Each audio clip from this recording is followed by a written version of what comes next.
now to our next speaker, Tom Harb, who is an American analyst and former co-chair of the American Mideast Coalition for Democracy. Please, Tom, go ahead. Thank you for inviting me on this special cause.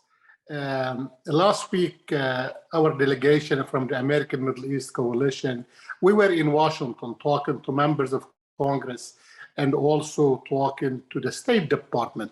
And the State Department wanted to send a very, very clear message that any sanctions on Syria, in case of a humanitarian assistance to Syria, are completely exempt from any sanctions. And there were some countries and some banks a little bit concerned. So that's why the Treasury Department issued kind of a blanket statement that all humanitarian assistance are exempt for 180 days just to get the assistance they need in Syria. And the former ambassador just stated it as well. From that angle, I think that the coverage from the United States is strong to send a strong message to everybody that they cannot just use the sanctions as a reason not to send any assistance. The second thing, we were talking to different organizations, non-profit organizations, because we know, like the ambassador stated a little while ago, that the $85 million, which Samantha Power stated, is on the low side. And we know it's on the low side, but there are plenty of other organizations. One of them is Caritas, is raising money throughout the United States, throughout churches and some other places to send to Syria. And a lot of people, they are donating.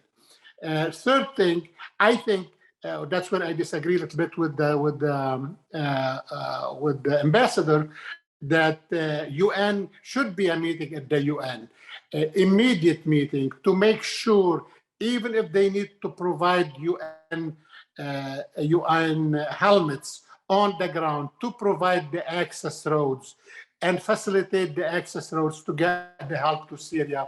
It should come over there, and that's why the UN meeting is necessary. Legally, probably you don't need it under humanitarians, but I think you need the international community to send some kind of troops to protect from different factions. Either they are gonna steal the humanitarian aid, or it's not gonna let it get to different places. At least they'll open the roadway for these routes. Also, furthermore, we suggested that they will talk to the Lebanese government and get a couple airports in northern Lebanon and land the planes right there. One of them is Clayat Airport in the region of Akkar in North Lebanon, and the port also of Tripoli in northern Lebanon. It will be so closer to provide the aid to Syria. We are really disappointed a little bit on the Arab nations in the help into Syria. I think still a little bit shy. It could be much longer, much bigger to send to Syria, and they need to do something to expedite it and make the impact needs. And we discussed also the long term, other than the short term, because the short term now, obviously, to help the people to provide movable hospitals, to provide tents and so on, and to get the immigration to the United States from Syria. I don't know why the ambassador, this became an issue to him, but however, I think the Syrians should remain in Syria.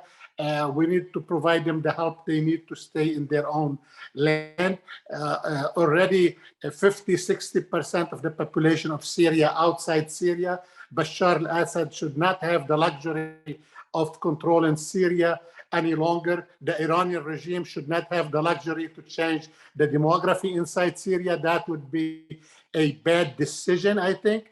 So they need to be careful, because these bad actors, they take advantage of crises, and those crises should be well maintained by the international community and by the Arab world.